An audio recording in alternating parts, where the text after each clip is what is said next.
King Motor Explorer, première impression après la première sortie. 4 packs de batterie 6S 5680C avec un pignon de 15, un petit 75 de Vmax. On a fait des runs entre 35 et 45 minutes. Donc la voiture, on va se baser sur 35 minutes le pack, a déjà donc 2 heures et 20 minutes dans les temps. 75 c'est pas extrême, ça va. C'est un engin de rallye, c'est pas une GT, je l'ai laissé relativement plus haut. On a roulé dans des conditions froides et très humides. De ce fait, évidemment, quand tu es sur sol froid et mouillé, ça glisse. Donc motricité, t'as pas forcément ce qu'il y a de mieux. Avantage, quand les roues patinent, tu stresses moins la transmission. C'est clair. On a fait un petit crash. Elle a pris pour lui m'accrocher un petit peu l'arrière, ma faute, j'ai zigzagué sur le moment de mettre les gaz, le moment où lui il a tout mis évidemment avec le 8S, lui il passait les 100, donc les 25 km/h tu vois, il les a pris et il m'a envoyé valdaguer avec. La carrosserie est très bien tenue, je suis très content, elle n'a pas craqué alors qu'il faisait 2 degrés, ça en est super bien sorti, on a fait quelques tonneaux, on a des traces, ça s'arrête là. C'était le seul moment où cette voiture s'est renversée. Comme tu peux voir, garde-sol, j'ai quasiment 3 cm en dessous. Ce qui fait que on n'a pas endommagé le châssis. Tu vois, on a quelques petits impacts de gravier, ça s'arrête là. Les triangles n'ont pas claqué, ni le pare-choc, c'est ce dont on avait peur. Les supports de carreaux, on s'attendait à ce qu'ils encaissent. C'est ce qui a aussi évidemment aidé la carrosserie à encaisser. Rapidement, après le premier run, on avait un cuit-cuit à la desserration d'un côté, ça veut dire un roulement qui commençait à rendre l'âme. Évidemment, il pleuvait. Enfin, la route était vraiment trempée. Le dernier run, vous allez le voir, sur le circuit du SAM 68 à Manspach, M-A-N-S-P-A-C-H. Je vous invite à aller voir le site. Ouais, c'est rien, j'ai vu un truc. Sous une pluie battante, vraiment trempé en pleine flotte. J'avais pas les pneus pluie avec, j'ai chaussé les Louise GT Tarmac Super Soft. 2h20 d'utilisation. Évidemment, sous la pluie, quand ça glisse, c'est plus facile de driftouiller sans bouffer les pneus. Regarde l'état des gommes. Je n'ai rien touché au réglage châssis du constructeur. Les 4 pneus sont bouffés réguliers. Peut-être un tout petit peu plus sur l'extérieur de celui-là, et encore, c'est vraiment minime. Donc très content de ces super soft dans des conditions glacées et pluie. Évidemment, quand la route ne sera pas mouillée, les super soft vont se bouffer plus vite, on va passer au soft.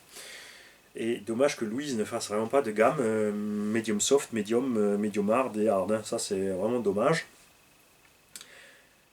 On a après chaque pack checké les noix. Sauf le dernier au SAM 68, déjà vous avez qu'un quart d'heure parce que j'ai mis la caméra en route mais je n'ai pris qu'une photo. J'étais pas en mode vidéo. Donc j'ai roulé une vingtaine de minutes. Des belles actions de drift sur le circuit, franchement j'étais content. Et là la caméra qui bip pour te dire qu'elle s'éteint. Là à ce moment là j'ai réalisé, j'ai la première route, on n'a qu'un petit quart d'heure d'utilisation. Et après comme on était en train de rigoler avec les gars, on n'a pas pensé à vous montrer les noix. C'est ce que je vais faire maintenant. Les tourelles n'ont pas plié sur le crash, ça c'est cool. Le diffuseur arrière aussi est resté bien en place, pas eu de soucis avec les pièces latérales alors qu'on a pris avec la fripouille 2-3 coups sur le côté. Donc c'est quand même rassurant. Donc c'est pas aussi bien que les plastiques haute body HPI, c'est clair, mais malgré le froid, ça fait le taf. Le cardan arrière n'a pas le moindre voilage. On a par contre, ça tu vois c'est la différence maintenant, on en parlait ce matin avec un abonné. Souvenez-vous la Serpent SRX qui mettait une petite pitchnette et le véhicule foutait le camp. Là on a une espèce de frein permanent. Pas très grave. Ça ne vient pas des roues avant-arrière qui tournent parfaitement. Donc diff arrière 10 000, diff avant 150 000, diff central 300 000. Là, sur le terrain, j'ai dû augmenter le tarage des amortoirs avant pour arrêter de frotter la truffe de la voiture au sol. Ça, je suis pas fan du tout. À l'arrière, on a compensé un tout petit peu aussi, mais on est resté d'origine sur les huiles et autres. Tu vois, du coup, à l'avant, ça rebondit fort. Je vais très certainement durcir l'huile de suspension avant et diminuer un petit peu le tarage ou passer sur des ressorts plus durs d'un autre véhicule à voir. Parce que j'ai envie de la laisser à cette hauteur, cette voiture. Ou alors je vais, même si c'est optiquement pas spécialement beau, remonter un tout petit peu la carreau pour éviter que ça frottouille. J'ai pas envie de découper le nez. Et j'ai envie, justement, ce genre de véhicule, je préfère m'en servir sur parking, des endroits où tu as des ornières, des bouches d'égout, etc. Et rouler avec un véhicule avec une prépa plus piste sur les pistes. Même si c'est tout aussi marrant, surtout comme dit quand il pleut.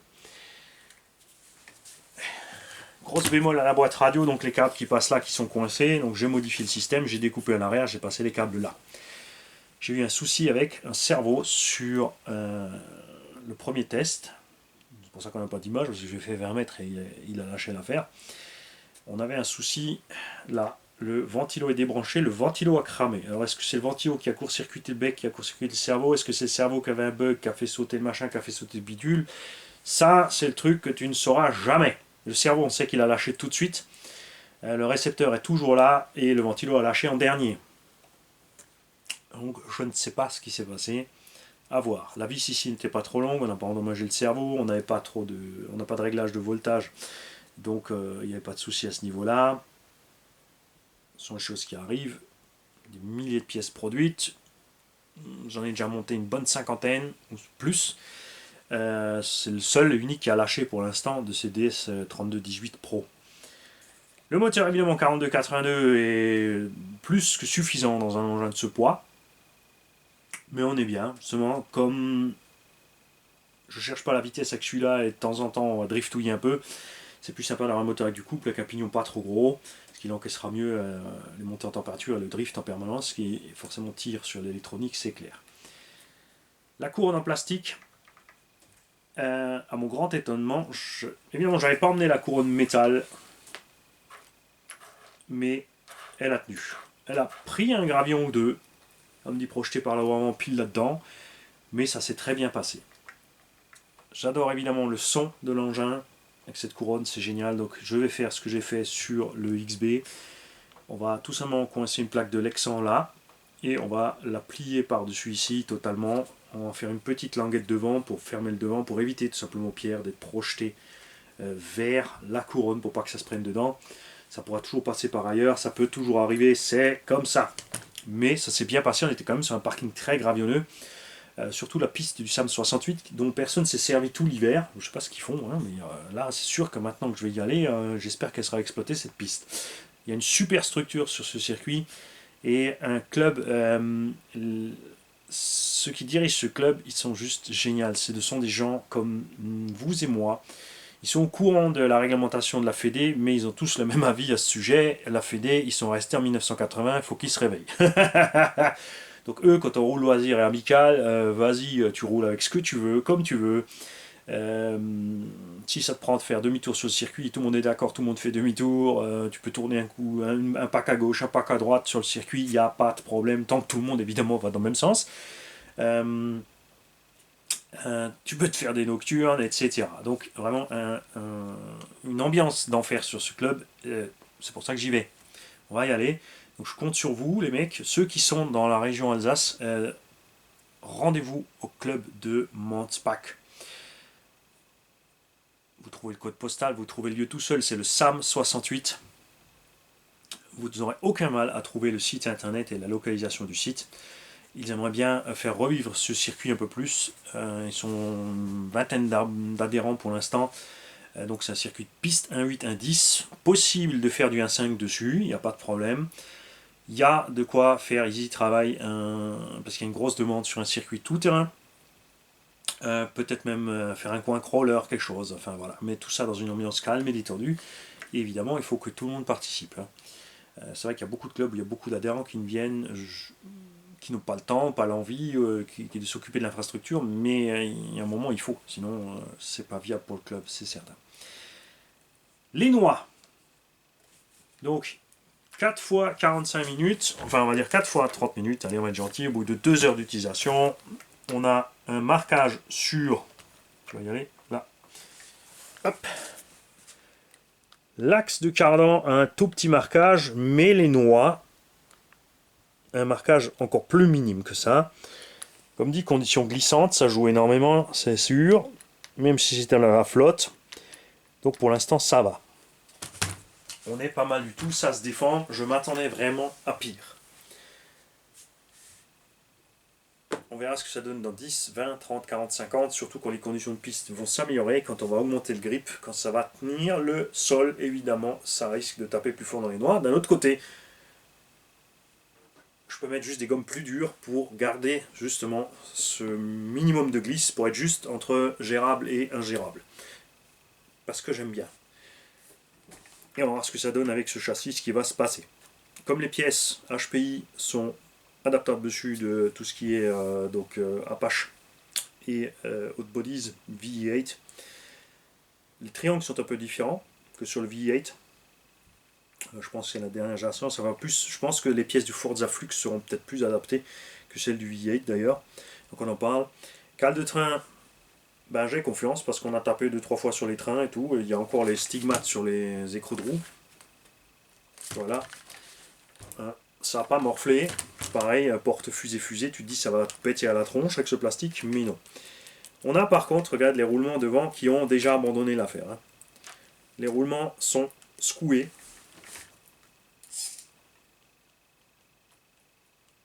Sauf si c'est la fusée elle-même qui a trop de jeu. Bon, on a le porte-fusée, la fusée qui ont du jeu.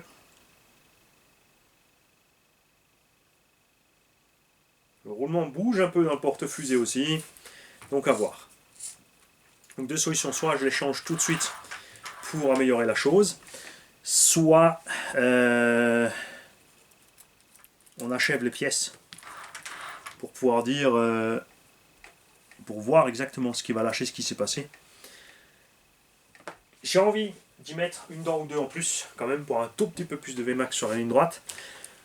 Après, je l'ai fait spécialement pour circuit sinueux. Est-ce que ça va me bouffer aussi l'autonomie? Parce que je dois dire qu'avec une demi-heure d'autonomie, avec ce type d'engin, moi je suis super content. Ça va être aussi surtout pour l'été que ça va être intéressant. C'est certain. Donc, à l'heure actuelle, je ne peux pas vous déconseiller cette machine, mais je ne peux pas encore vous dire, allez-y, faites-vous plaisir, ça va tenir. Parce qu'il faut voir, justement, dans le temps, les plastiques, au niveau des roulements et des cellules, quand ça va chauffer. Parce que là, il fait froid et glacé, c'était mouillé. Mais quand les températures vont grimper, quand on va atteindre du 70-80 degrés dans ces cellules, est-ce que les roulements ne vont pas se déplacer dans les cellules? C'est un truc aussi qu'il va falloir surveiller les mecs chez Coralie. En été, faites gaffe à vos cellules. Les roulements vont monter en température. Si les cellules se déforment, forcément, ça va coincer. Après, pignon d'attaque et couronne sont bons, donc ça passe. Ça va pas sauter tout de suite, mais méfiez-vous, surveillez ça. Enfin, globalement, sur tous les véhicules, hein, ne négligez pas la montée en température des pièces en mouvement dans les cellules de transmission en été. C'est là l'avantage d'avoir évidemment 2-3 véhicules, d'enrouler un, de le laisser refroidir, de prendre l'autre, et ainsi de suite, et ainsi de suite, et ainsi de suite. Et c'est tout ce que j'ai à dire pour l'instant. Parce que je suis content. Voilà. La carreau de la Subaru va être confiée à Elsa Cersei pour nous la faire en incassable. Dès que j'aurai récupéré la Subaru, eh ben, on fera l'incassable de la Fiesta aussi, puisque moi je préfère la Sub, mais plein aime la Fiesta aussi. Heureusement. Moi, je l'appelais Buitoni à cause des couleurs. Après c'est normal, c'est en fait à cause des couleurs de Castrol. Est-ce que je vais l'exploiter dans la pelouse? Non. J'ai pas envie de l'exploiter dans la terre et la pelouse. J'ai plus envie vraiment de prendre cette voiture pour parking défoncé. Dans la pelouse, je vais préférer prendre un shortcut. Et puis voilà, j'ai fait le tour. Les vidéos des runs arrivent. Comme dit, on a un bon crash de celle-là. propre hein, quand même. Un petit crash de félonie, loupé de freinage.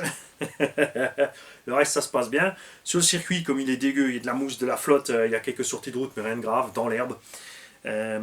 Et on en revient à ce que je disais souvent, hein, c'est que chaque fois que je vais sur circuit, j'ai un véhicule plus dégueulasse que quand j'ai roulé sur mon parking.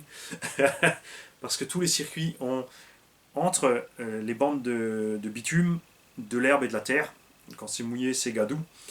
Tu passes dedans, forcément, ça ressemble plus à un buggy après quand tu as fini de rouler qu'une pistarde, sauf si tu restes tout le temps sur la piste.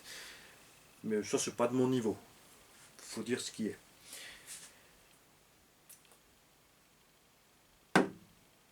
Du coup, je suis pressé de retourner au SAM. Je me connais, je sais que tracé permanent, toujours le même, ça va me plaire un pack ou deux, après je vais faire un pack ou deux de l'autre sens, après je vais m'ennuyer, mais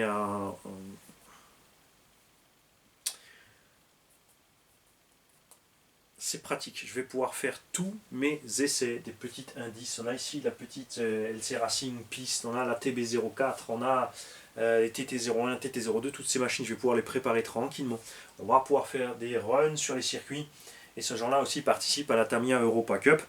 Donc ils sont tous du même avis. Le fait de devoir prendre un moteur T2M gravé Rush qui coûte, même s'il coûte que 50 €, ils trouvent ça aussi un peu neuneux puisque un moteur de 2200 kV version chinoise, donc le même sans rebadge, coûte 15-17 €. Budget total du véhicule fini comme avec les options, c'est 200 € et effectivement les gens avec les options roulent avec les gens sans options. Donc tu vois le petit haut qui n'a pas trop les moyens, qui se retrouve avec son véhicule, avec ses ressorts et son charbon, et un peu à la traîne. Alors attention, ils m'ont bien précisé que le moteur 2200 kV avec le même pignon que le charbon, en bout de ligne droite, se fait bouffer par le charbon.